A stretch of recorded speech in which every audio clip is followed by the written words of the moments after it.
etc., etc. There's also something called a hierarchical chain. And what I want you to walk away from this with is that where the trust path starts. So, what do you think is the most, if this was a hierarchy, and it is, where do you think the most trusted node would be? All the way at the top. Trust comes from the top. It doesn't come from the user. It comes from the company behind the user. So VeriSign initiates the trust path. That's the highest node or root up. And so when you validate trust, if you really want true authentication and you want true trust, you have to authenticate to the root. Because they verify the trust path.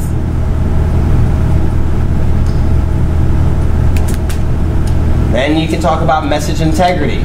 Again, the keywords. So this is the keywords of alteration, modification, all that other stuff again. So we got hash functions. We just analyze something, get a message digest as a hash or an output. And also on a digital signature itself, you have, it'll say, here's what your hash is, or your fingerprint, which could give you a one-time cipher to encrypt something. You guys with me? Say So hash functions, these are one-way, this is a review, folks, at this point. One-way mathematical functions, we've already talked about that. We've taken hashes inside and out already. But what it does in the terms of PKI is it provides something called a fingerprint. So highlight that. Fingerprint of the message. Both sides will actually use this hash to verify that nothing has been modified, changed, altered, deleted in transit.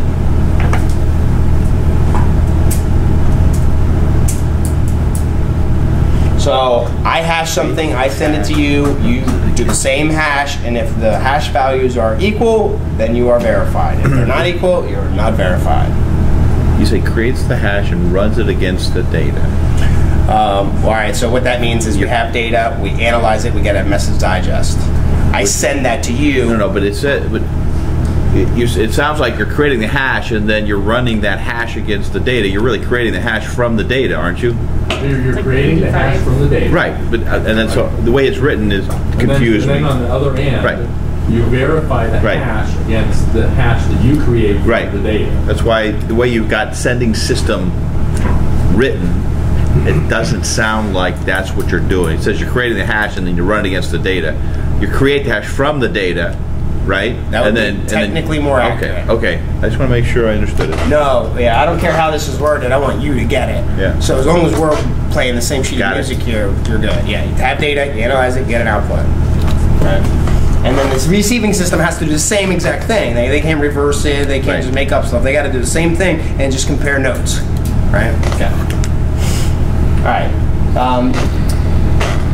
All right, so consider an encrypted hash value, digital signatures. Watch this word encrypted here because it's very easy to throw around the word encryption, and I'm very conscious of it now, but anybody who writes cryptography will pretty much abuse the word encrypt.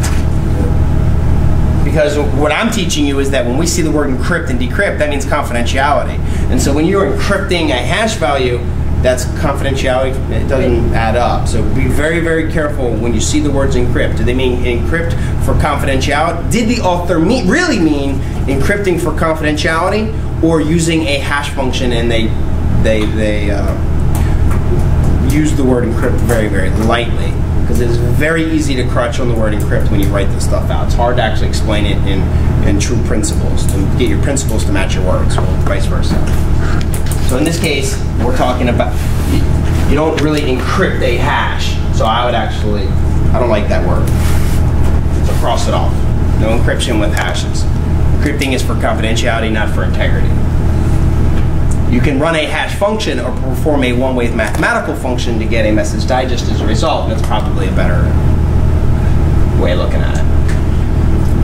But when you do that, of course, guarantees that the data has not been modified in transit, and you can prove who it is that sent it, and they can't deny it because they put their thumbprint from their private key on there. And we had a really interesting question come up in the last class we were in. Well, what happens if I just get the hash? Well, can't I just send the hash over and pretend like I'm somebody else? But what happens is in the whole process of encrypting this stuff, it's all encapsulated inside the encrypting function, so you can't replay that to somebody else. You can't pretend to be somebody else. You'll never get that unless you break the encryption. Then you can do anything you want. So, just to be clear, okay, so you use sovereignty or whatever, a mathematical function to create a hash. Sure, with you so far. And then the way you sign that is you do something with that hash with your private key, right? You take your message and your private key, and then you hash that whole thing. So I can't reverse that and reproduce either the message or the private key. And then all of that is encrypted and then sent over, so that when it's in transit, nobody can get the private key, the hash, or anything else. Okay, that's for the encryption part. But what I'm talking about is how do I put my thumbprint on that? Because the hash function itself is not a thumbprint. Right. Well, this is what we did last class. We basically did non-repudiation, and we got a flow chart.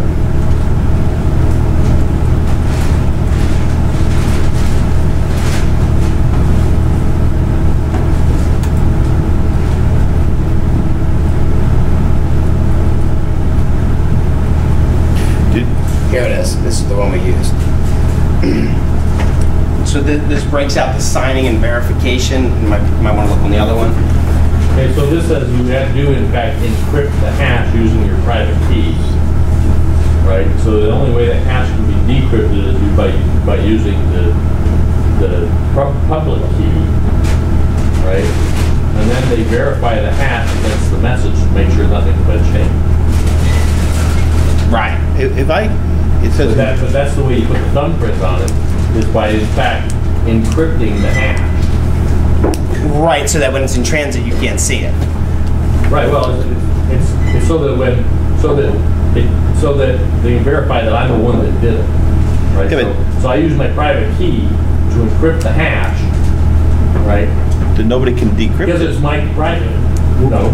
You can anybody who uses my public key can decrypt it. So it's not for confidentiality. Right. Only the private key decrypts. No.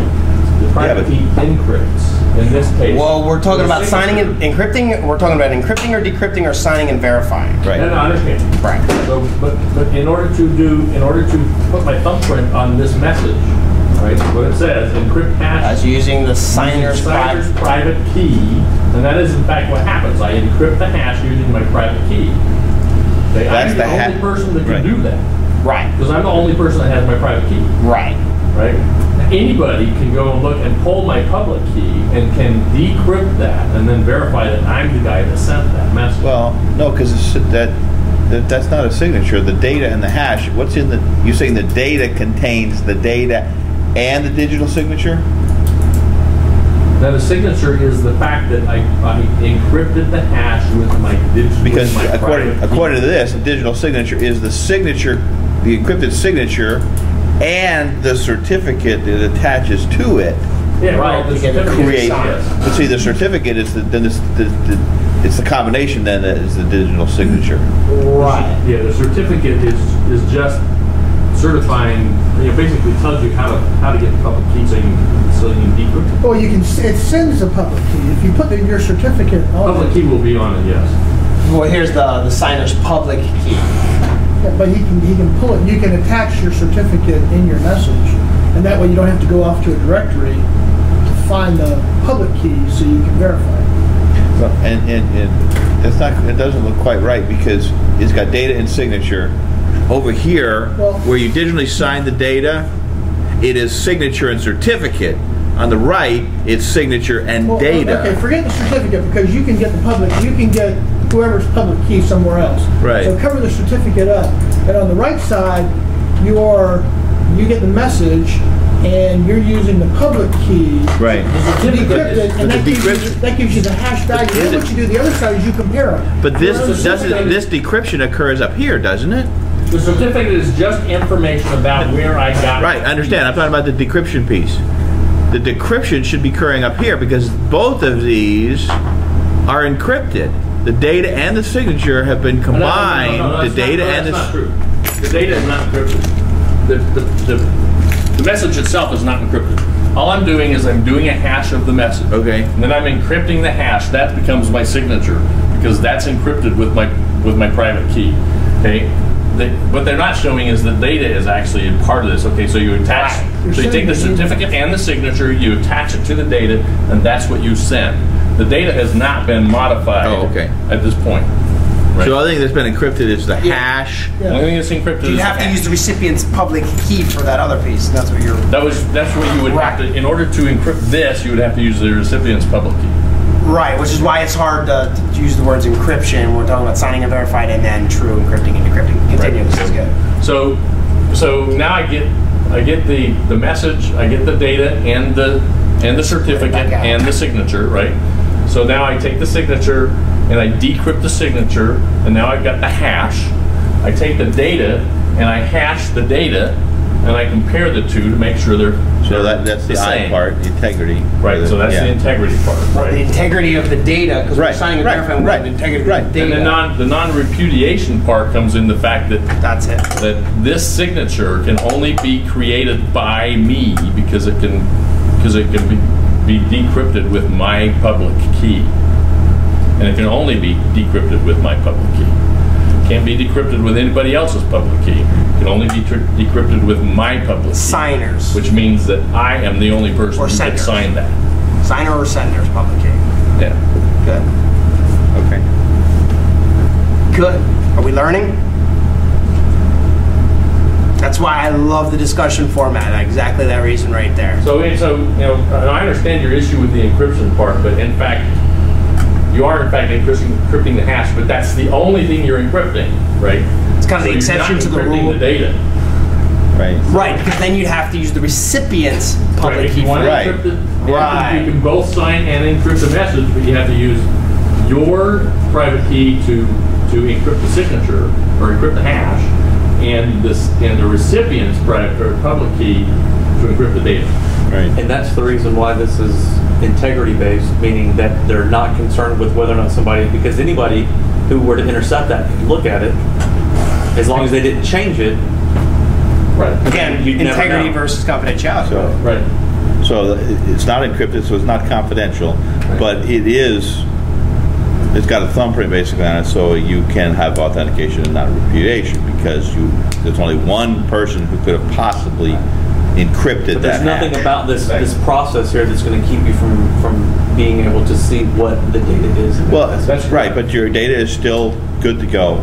So you have integrity of the data, right, and you have non-repudiation. So you wouldn't use this. I mean, so this signing and verification would only be for proving you are who you say you are, and not for trying to protect so you wouldn't use this at right, because it's a whole different set of public and private key pairs. It's the recipients now. If you want to hide stuff, this is integrity and authenticity and non-repudiation, which is why I group those together.